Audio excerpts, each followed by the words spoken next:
Ya, Assalamualaikum warahmatullahi wabarakatuh, Gus. Waalaikumsalam warahmatullahi wabarakatuh.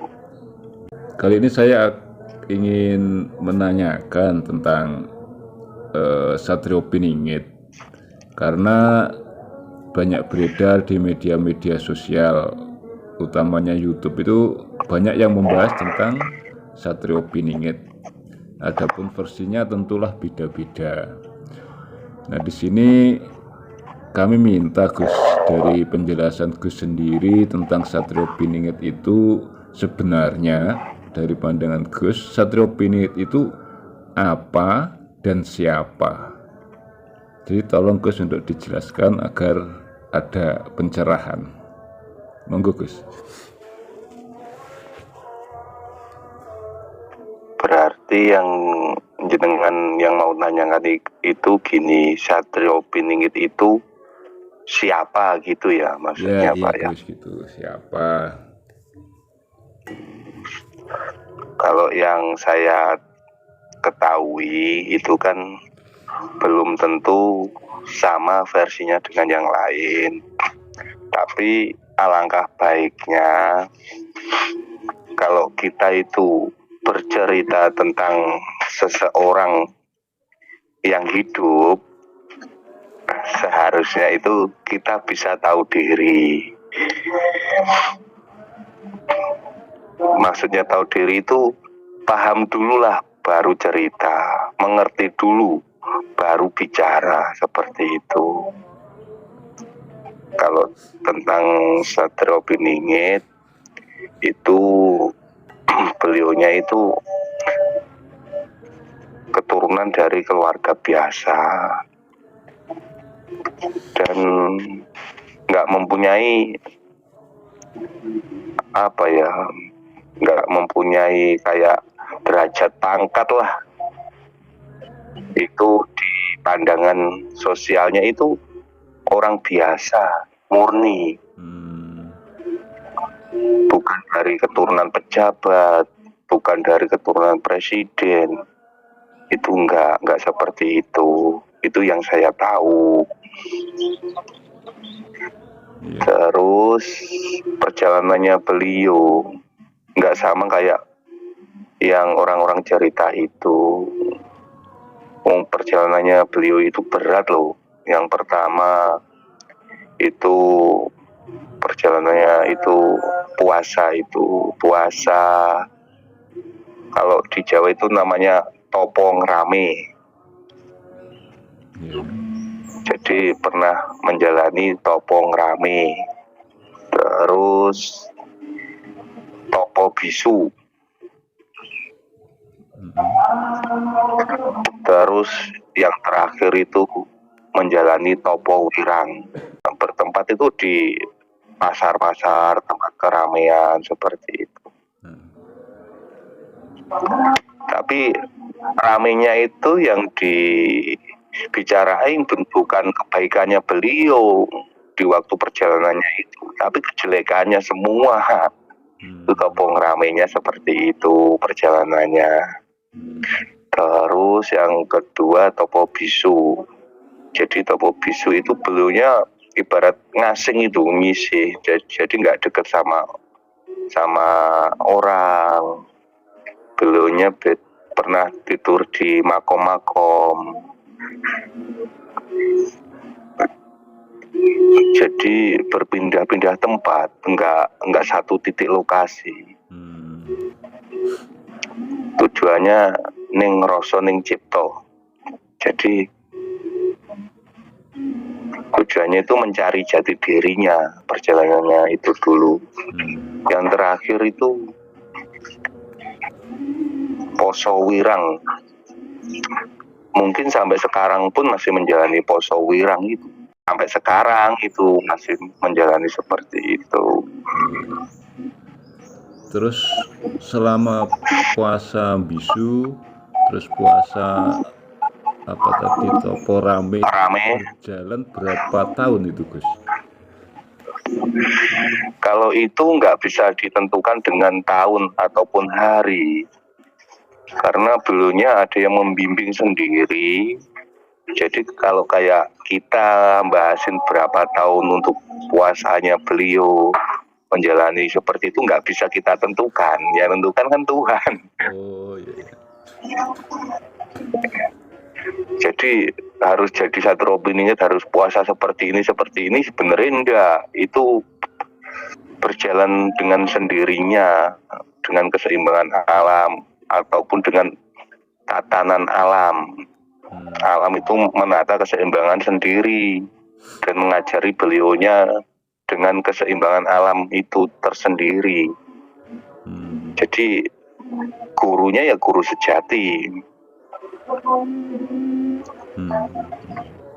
Di situ, dan yang dampingi ya leluhurnya, bukan orang lain. Lalu yang saya garis bawahi, saya juga pernah lihat di YouTube, ada orang yang bilang usianya masih 10 tahun, ada yang bilang usianya udah remaja, ada yang bilang udah tua. Kan itu gimana ya? Seharusnya begini, kita sebagai rakyat biasa atau sebagai orang Jawa, caranya melestarikan itu bukan seperti itu.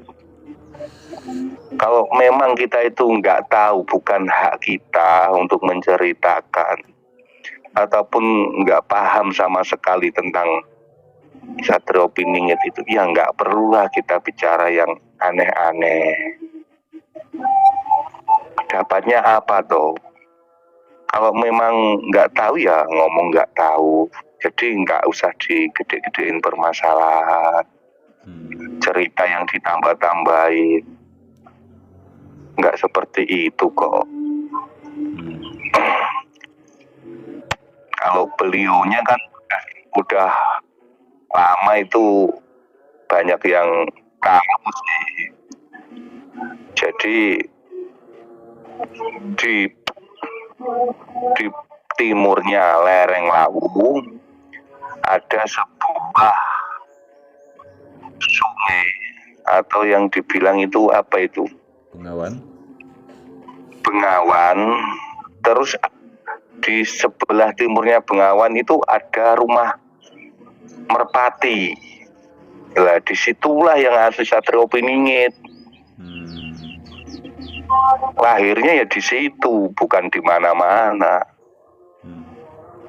Jadi dasarnya udah jelas, buktinya udah ada, tanpa itu direkayasa.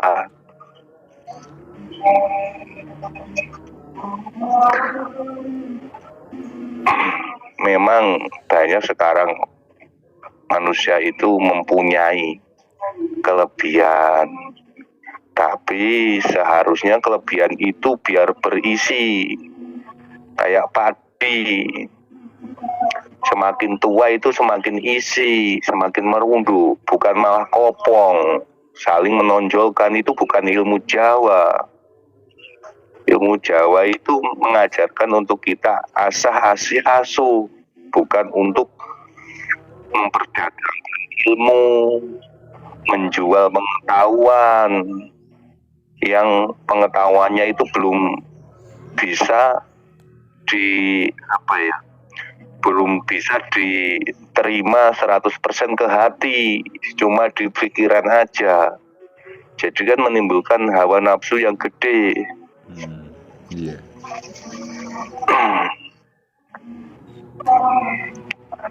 Yang kalau Satrio Piningit mungkin yang saya tahu seperti itu. Dan sosok beliaunya pun insya Allah saya tahu, tapi ya saya nggak mungkin lah saya kasih tahu ke panjenengan ataupun ke orang lain. Kan kita untungnya apa toh, seandainya Satrio Piningit itu nanti muncul, apa mungkin toh kita nanti dapat uang dari beliaunya? Kan ya nggak mungkin. Beliaunya kan membawa ajaran yang baik, tujuannya itu untuk menata jiwa-jiwa yang rusak, moralnya yang udah rusak itu dibenahi, sampai alamnya pun yang rusak kan dibenahi. Tujuannya di situ, bukan mengharap-harap harta. Jadi Masa Satrio Piningit biar muncul nanti rakyat Indonesia semuanya bisa makmur langsung kan ya nggak mungkin lah. Di situ kan ada yang bercerita seperti itu, berarti orang itu nggak mau bekerja keras, malah dia suka dikasih sama orang, itu kan yang nggak pas Pak. iya iya iya. Jadi itu saya poin seperti itu. Jadi pada dasarnya nanti Satrio Piningit itu akan membenahi tatanan alam gitu untuk menjaga keseimbangan alam gitu Gus ya. Iya, yang pertama itu, yang kedua itu begini, utang itu harus nyaur, utang itu harus bayar. Ibarat mempunyai hutang nyawa ya dibayar dengan nyawa.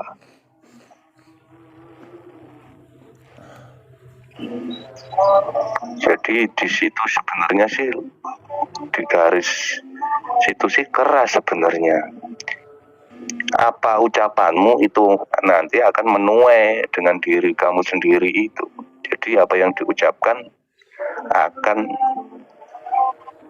mendapatkan buahnya sendiri di situ sih. Iya iya.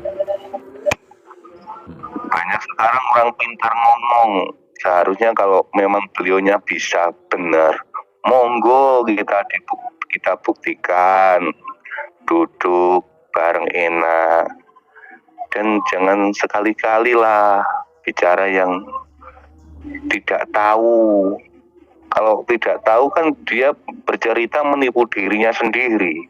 Iya. Itu udah salah. Bukan untuk tonton, bukan untuk tuntunan, hanya sebagai wacana aja. Masa semua hanya dibikin wacana, bukan untuk tontonan dan tuntunan. Nanti ketika akan munculnya Satrio Piningit itu mungkin ada tanda-tanda alam yang akan terjadi Gus. Ya kalau sebenarnya sih kalau tanda-tanda alam itu udah terjadi dari kemarin-kemarin. Kalau tanda-tandanya sih kalau sampai ada bencana besar, kalau bisa sih jangan malahan. Iya iya Gus. Kasihan semuanya makhluk. Seharusnya ya jangan sampai ada seperti itu. Itu kan Allahu alam, bukan nanti kalau ini muncul ada gempa, ada gunung meletus. Enggak lah, jangan seperti itu. Kalau kita ngomong seperti itu nanti kejadian yang susah kita juga. Iya. Ya itu Gus. Karena Tuhan itu kan sifatnya kan Rahman Rahim. Terus apa yang kita ucapan itu kan doa. Apa yang kita ucapkan itu kalau bisa jadi kenyataan kan kasihan yang kena musibahnya. Jangan bangga meramal kejelekan, meramal musibah, bencana alam. Seharusnya itu sih kalau bisa dicegah, bukan malah dikasih terus menerus kontennya bencana aja. Itu bagi saya kurang pas. Walaupun orangnya udah waskito, seharusnya itu dibikin pribadinya sendiri aja, nggak perlu dilontarkan ke forum. Terus gini Gus, banyak yang mengkaitkan kemunculan Satrio Piningit itu kok selalu dikait-kaitkan dengan harta amanah atau harta Bung Karno atau harta apa, itu sebetulnya benar apa enggak sih Gus? Ya kalau dalam versi saya, Satrio Piningit itu nggak ada sangkut pautnya dengan Soekarno ataupun harta amanah.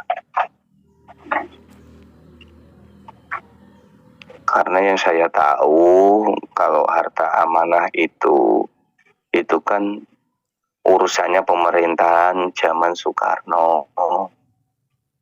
Tapi kalau Satrio Piningit itu kan beliaunya kan sebagai ahli waris yang mengurusi aset dinasti dan prasasti. Ya beliaunya yang mempunyai tanggung jawab di situ, karena beliaunya yang ahli warisnya, bukannya mengaku-ngaku abdi dalam dititipi sama Bung Karno itu enggak sih. Kalau memang beliau-beliau yang mengaku abdi dalam, orang sepuh, kenapa kok nggak bisa mencairkan sendiri? Katanya dititipi. Ceritanya A sampai Z nggak ada hasilnya, malah membuat orang lain bikin susah udah banyak gara-gara itu. Pemerintah aja juga ngasih saran dengan tegas. Jadi amanah itu nggak bisa dinikmati ataupun diambil oleh orang awam kan. Pemerintah aja mau ngurusin aja juga bingung. Adanya ya kertas-kertas itu yang membuat sejumlah barangnya sekian, berapa US dollar seperti itu kan nggak berfungsi. Saya tahu tapi saya nggak mau sih ikut campur urusannya beliau-beliau itu. Ya biarin orangnya pengen tenar menumpang dengan pakai caranya seperti itu. Tapi kan ajarannya nggak seperti itu yang diajarkan.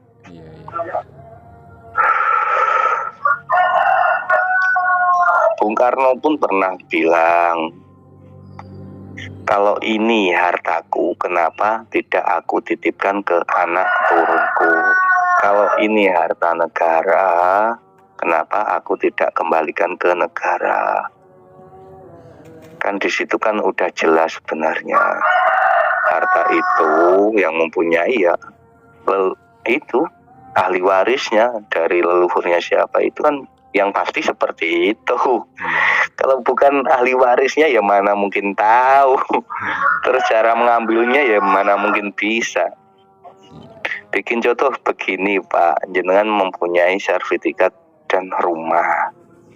Sedangkan rumah itu dan sertifikat itu kepunyaan keluarga panjenengan.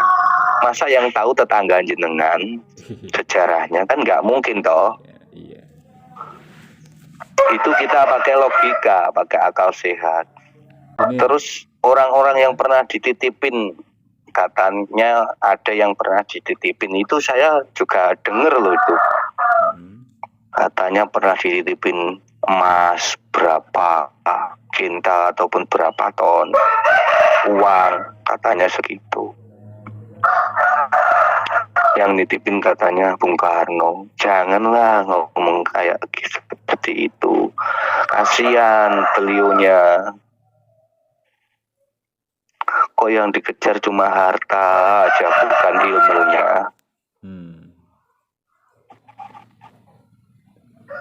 Kasihan beliaunya. Beliaunya memperjuangkan negara ini itu bukan cuma modal ngomong aja loh.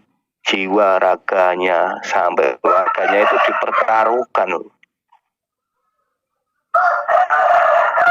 Kok segampang itu ngomongnya? Di mana hati kita?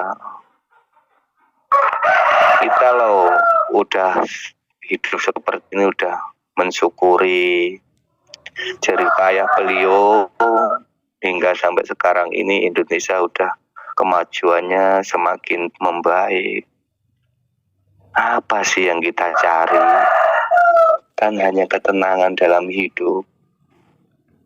Dan menyembah dengan yang pasti. Yang ditunggu cuma hartanya. Kalau keluar, mungkin beliaunya bisa menikmati. Ibaratnya begini sih kalau bagi saya, simpel aja.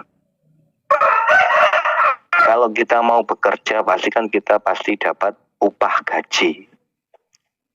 Dan seandainya kita mau menanam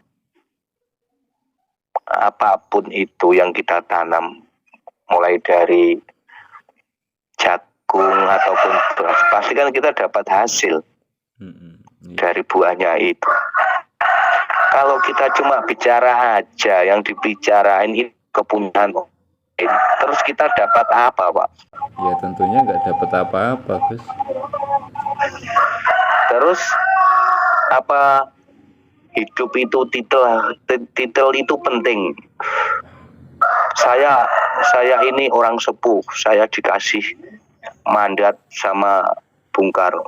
Terus kalau udah seperti itu terus dikasih mandat apa?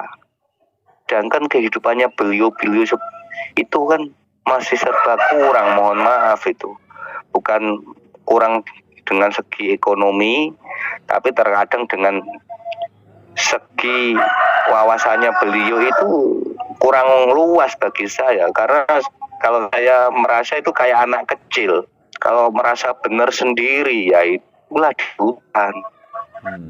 Yang dikasih tahu itu pohon, tumbuhan, itu aja.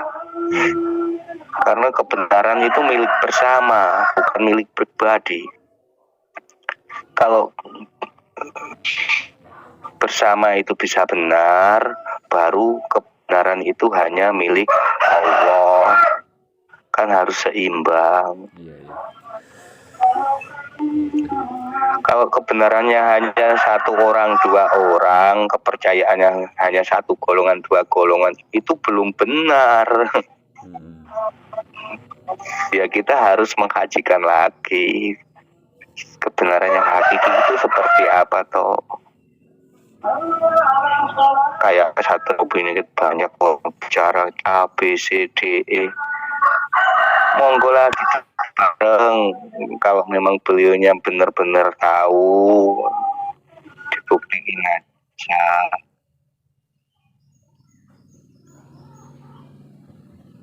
Kalau saya sih siap aja Pak, karena apa ya, sebenarnya sih prihatin banget saya mendengarkan seperti itu. Orang yang tidak mempunyai kepentingan, wewenang di dalamnya yang perjalanannya beliau, kok ikut-ikutan andil, ikut campur dengan urusan beliau. Terus apa posisinya beliau itu? Kok bisa cerita seperti itu? Neneknya kayak ataupun keponakannya kan nggak tahu. Kalau yang saya tahu Imam Mahdi ya Satrio Piningit. Tapi kalau versi lain itu saya belum tahu.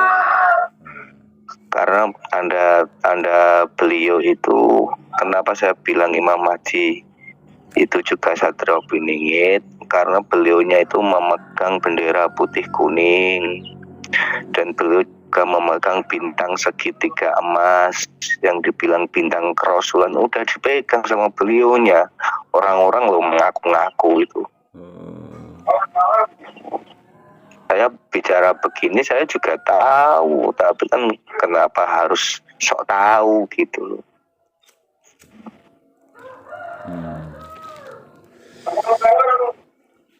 Bintang kerasulan itu bintang segitiga emas. Itu kan sebenarnya udah banyak yang tahu itu Pak, tanpa kita obrolin di sini. Tapi kan kebanyakan bermunculan orang yang pintar-pintar bercerita. Dalam kutip begini, dalam kutip itu. Mana ada dalang itu dikalahkan dengan wayangnya. Barat Tuhan itu dikalahkan dengan makhluknya atau penciptaannya, mana ada. Terkadang ada yang bilang seperti itu. Saya juga berpikir begini, kok gak malu ya kok bisa ngomong kayak gitu. Itu versinya siapa? Sedangkan Satrio Piningit itu satu orang, bukan dua orang. Kalau masalah jiwanya itu setiap orang mempunyai kesatria. Setiap manusia hidup itu mempunyai jiwa kesatria masing-masing. Soalnya mempunyai hati nurani. Itu udah wajar. Terus kalau dikaitkan apa itu, kalau Ratu Adil itu Gus, Ratu Adil itu apa ada kaitannya juga dengan Satrio Piningit? Ratu Adil itu begini loh Pak. Ratu Adil itu, beliaunya itu tidak peduli dengan ini istrinya, ataupun ini anaknya, ataupun ini temannya, ataupun sampai orang tuanya. Seandainya pengadilannya itu ya harus sesuai tanpa memandang bulu. Itu sifat Ratu Adil. Tapi tujuannya itu kan perjalanannya beliau tuh, mengadili seadil-adilnya. Itu pun kan kalau beliaunya masih manusia kan sebatas manusia. Kelebihannya beliau itu semuanya itu yang menyempurnakan hanya Allah. Jadi kembali lagi ke yang satu, yang tunggal itu. Jadi pada dasarnya Satrio Piningit, Imam Mahdi, dan Ratu Adil itu merupakan satu kesatuan ya Gus? Iya.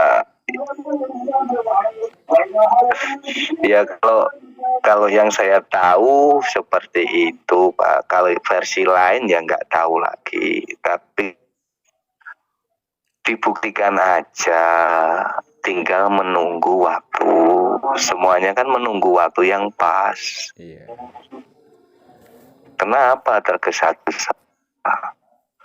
Kenapa harus terburu-buru? Biarinlah Tuhan yang membuat sesuatu yang lebih bagus, bukan kita yang membuat. Iya. Kalau kita ini sebagai makhluknya, kita hanya bisa berikhtiar, berusaha berbuat kebaikan. Berhayal itu boleh, yang penting itu sesuai dengan kemampuan. Tapi kalau berhayal berlebihan itu orang edan, nggak waras ya. Dulu saya pernah diundang sama orang, Pak. Iya. Katanya kumpulan sesepuh untuk mengurusi aset amanah. Terus saya tanya, aset amanah ini dari mana sumbernya? Jadi beritanya itu yang ya itu, kalau seandainya orangnya percaya betul ya nggak apa-apa, nggak percaya betul ya nggak apa-apa lah, intinya di situ. Kan pernah bilang presiden termiskin bukan presiden terkaya. Pesawat aja dibantu rakyatnya beli pesawat, membangun pun ya dibantu oleh rakyat. Apa yang dicari lagi? Tujuannya kan untuk menata moral kita masing-masing tuh, membenahi moral, membenahi alam. Semuanya tujuannya itu sama, kebaikan dulu, bukan hasil. Kerja enggak minta hasil, kan mana ada. Ngomongnya kayak piai, keluar aja enggak pernah, terus berharap dapat dari itu. Kalau Satrio Piningit muncul nanti semuanya bisa makmur, kan ya harus kita juga berikhtiar. Beliau juga manusia sama seperti kita.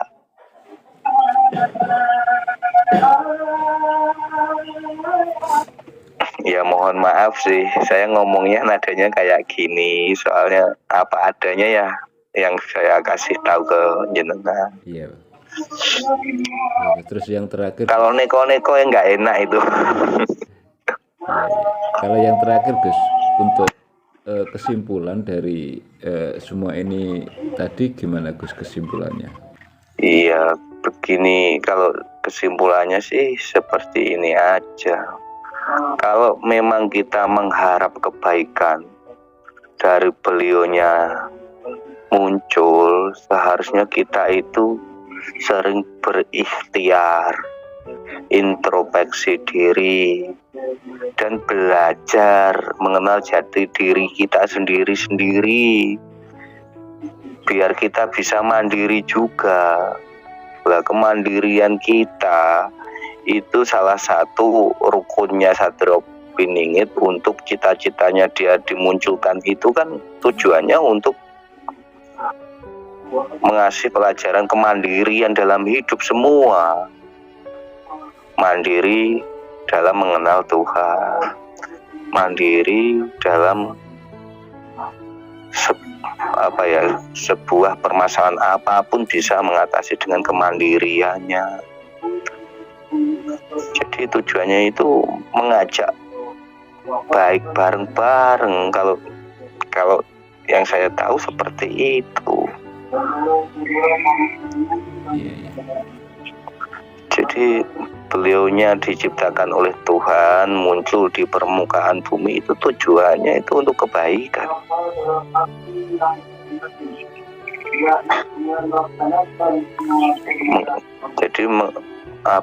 Jadi mengamalkan itu, mengamalkan kebaikan itu biar hidup. Jadi hidup bukan sekedar hidup, biar hidupnya itu bisa bermanfaat, itu gimana, tujuannya seperti itu.